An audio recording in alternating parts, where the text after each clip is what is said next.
ദൈവത്തിനു വേണ്ടി, ദൈവിക സത്യങ്ങൾക്ക് വേണ്ടി നിലകൊണ്ടതിൻ്റെ പേരിൽ ചിലരെ ഒക്കെ ദൈവം രക്ഷിച്ചിട്ടുണ്ട് എന്നാൽ മറ്റു ചിലരെ മരിക്കുവാനായിട്ടാണ് ദൈവം അനുവദിച്ചിട്ടുള്ളത്. പറഞ്ഞു വരുന്നത് സ്നാപക യോഹന്നാനെക്കുറിച്ചാണ്. രാജ്യം ഭരിച്ചുകൊണ്ടിരുന്ന ചക്രവർത്തി അദ്ദേഹത്തെക്കുറിച്ച് പറഞ്ഞത് യോഹന്നാൻ നീതിയും വിശുദ്ധിയും ഉള്ള പുരുഷൻ എന്നായിരുന്നു. അത്രമാത്രം സാക്ഷ്യത്തോടെയായിരുന്നു യോഹന്നാൻ സ്നാപകൻ്റെ ജീവിതം. ദൈവം അയച്ചിട്ടാണ് ആ മനുഷ്യൻ വന്നത്. അതുകൊണ്ട് തന്നെ ആരോടും ദൈവിക സത്യങ്ങൾ അറിയിക്കുന്നതിൽ ഭയമില്ലായിരുന്നു.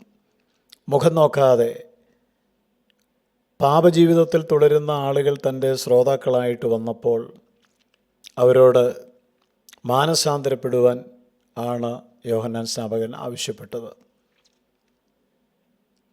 പിടിച്ചുപറിക്കുന്നവരോട് അത് പാടില്ല എന്ന് പറഞ്ഞു. കൈക്കൂലി വാങ്ങുന്നവരോട് ഇനിമേൽ ശമ്പളം മതി, കൈക്കൂലി വാങ്ങരുത് എന്ന് അദ്ദേഹം പറഞ്ഞു. പണക്കാരോട് പറഞ്ഞു, നിങ്ങൾക്ക് രണ്ടുണ്ടെങ്കിൽ അതിൽ ഒന്ന് പാവപ്പെട്ടവന് കൊടുക്കണം. ഇങ്ങനെ തിരുത്തലിൻ്റെ ശബ്ദമായിട്ട് യോഹന്നാൻ സ്നാപകൻ മാറി. പാപം ആര് ചെയ്താലും ആ പാപത്തിനെതിരെ അദ്ദേഹം വിരൽ ചൂണ്ടുമായിരുന്നു. എവിടെ ചെന്നും പാപം പാപമാണെന്ന് വിളിച്ചു പറയുമായിരുന്നു. അതിൻ്റെ ഉദാഹരണമാണ് ഹെരോദാ രാജാവിൻ്റെ ജീവിതത്തിലേക്ക് അദ്ദേഹം കടന്നു ചെല്ലുന്നത്. ഹെരോദാവ് തൻ്റെ സഹോദരൻ്റെ ഭാര്യയുമായി, അവളുടെ പേര് ഹെരോദ്യ എന്നാണ്, അവളുമായി അവിഹിത ബന്ധത്തിൽ ജീവിച്ച മനുഷ്യനാണ്.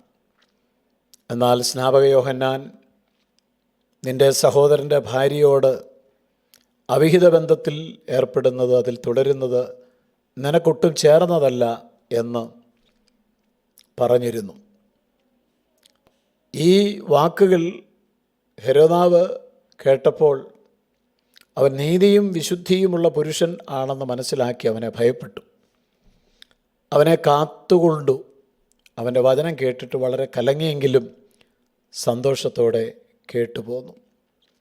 ഇന്നും ഈ ഹെരോദാവിനെ പോലെയുള്ള ആളുകളുണ്ട്. അവർക്ക് മാനസാന്തരപ്പെടുവാനാണ് ദൈവം അവസരങ്ങൾ കൊടുക്കുന്നത്, പക്ഷേ മാനസാന്തരപ്പെടുന്നില്ല. വചനം കേൾക്കുമ്പോൾ അവർ വളരെ കലങ്ങും. അവരുടെ ഹൃദയത്തിൽ വലിയ വേദനയുണ്ടാവും. സന്തോഷത്തോടെ അതൊക്കെ കേൾക്കും, പക്ഷേ മനം തിരിയുവാൻ അവർ തയ്യാറാകുന്നില്ല. തൻ്റെ സഹോദരൻ്റെ ഭാര്യയുമായിട്ടുള്ള അവിഹിത ബന്ധത്തിൽ നിന്ന് പിന്മാറുവാൻ വചനം കേട്ട ഹെരോദാവ് തയ്യാറായില്ല. ഇന്നും ഇങ്ങനെയുള്ള ധാരാളം മനുഷ്യരുണ്ട്. പാപബോധം ദൈവത്തിൻ്റെ പരിശുദ്ധാത്മാവരുടെ ഉള്ളത്തിൽ കൊടുത്താലും മാനസാന്തരപ്പെടുവാൻ തയ്യാറാകാത്ത ആളുകൾ. ചില ബന്ധങ്ങൾ ഉപേക്ഷിക്കുവാൻ ആണ് അവർക്ക് ഏറ്റവും കൂടുതൽ തടസ്സം ആയിട്ട് നിൽക്കുന്നത്. അവിഹിതമായ ചില ബന്ധങ്ങളിൽ കുടുങ്ങി ദൈവത്തെ അനുസരിപ്പാൻ കഴിയാതെ പോകുന്ന ഒത്തിരി മനുഷ്യരുണ്ട്. ചില ബന്ധങ്ങൾ ക്രമീകരിക്കുവാൻ ആഗ്രഹമുണ്ടെങ്കിലും അതിന് ഉള്ള ഒരു ധൈര്യം ലഭിക്കാത്തത് കൊണ്ട് ദൈവത്തിൻ്റെ വചനം കേട്ട് അനുസരിക്കണം എന്നാഗ്രഹമുണ്ടെങ്കിലും കഴിയാതെ പോകുന്ന ഹെരോദാവിനെ പോലെയുള്ള ധാരാളം മനുഷ്യരുണ്ട്. വാസ്തവത്തിൽ ഹെരോദ്യ മാനസാന്തരപ്പെട്ട് ആ ബന്ധത്തിൽ നിന്ന് പിന്മാറേണ്ടതായിരുന്നു. എന്നാൽ ഹെരോദാവിൻ്റെ സഹോദരൻ്റെ ഭാര്യയായ ഹെരോദ്യ യോഹന്നാൻ സ്നാപകൻ്റെ നേരെ പക വെച്ച് അവനെ കൊല്ലുവാനാണ് താല്പര്യപ്പെട്ടത്. രണ്ട് രീതിയിൽ ആണ് ആളുകൾ പ്രതികരിക്കുന്നത്. യോഹന്നാൻ നീതിയും വിശുദ്ധിയുമുള്ള മനുഷ്യൻ എന്നറിഞ്ഞ് ഹെരോദാവ് ഭയപ്പെട്ടപ്പോൾ ഹെരോദ്യ എന്ന സ്ത്രീ അവനെ കൊല്ലുവാനായിട്ടാണ് ഹൃദയത്തിൽ തീരുമാനമെടുത്തത്. അതിനുള്ള അവസരം അവൾ അന്വേഷിക്കുകയായിരുന്നു. അവസരം കിട്ടിയപ്പോൾ ആ അവസരം അവൾ തക്കത്തിൽ ഉപയോഗിച്ചു. നരകത്തിലേക്കുള്ള വഴി അവൾ വെട്ടുകയായിരുന്നു.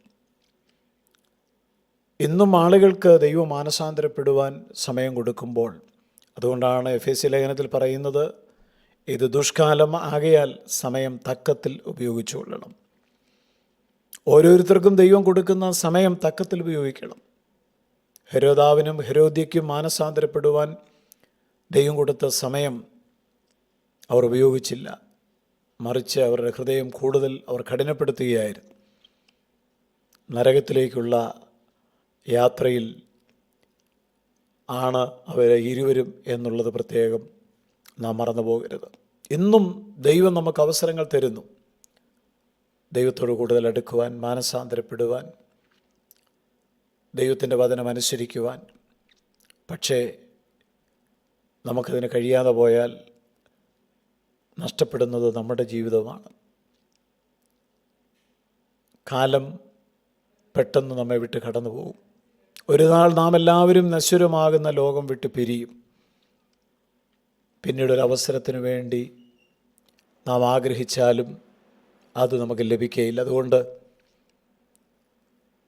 പാപത്തെക്കുറിച്ച് പരിശുദ്ധാത്മാവ് നമുക്ക് ബോധ്യം വരുത്തി കഴിഞ്ഞാൽ, യേശുക്രിസ്തുവിൻ്റെ നാമത്തിൽ നമുക്ക് ലഭിക്കുന്ന പാപമോചനം പ്രാപിച്ച് ദൈവത്തെ മഹത്വപ്പെടുത്തുവാൻ നമുക്ക് കഴിയട്ടെ. അതിനുവേണ്ടി ദൈവകരങ്ങളിൽ ഏൽപ്പിക്കാം. കർത്താവേ, നിൻ്റെ നല്ല വചനങ്ങൾക്കായി സ്തോത്രം.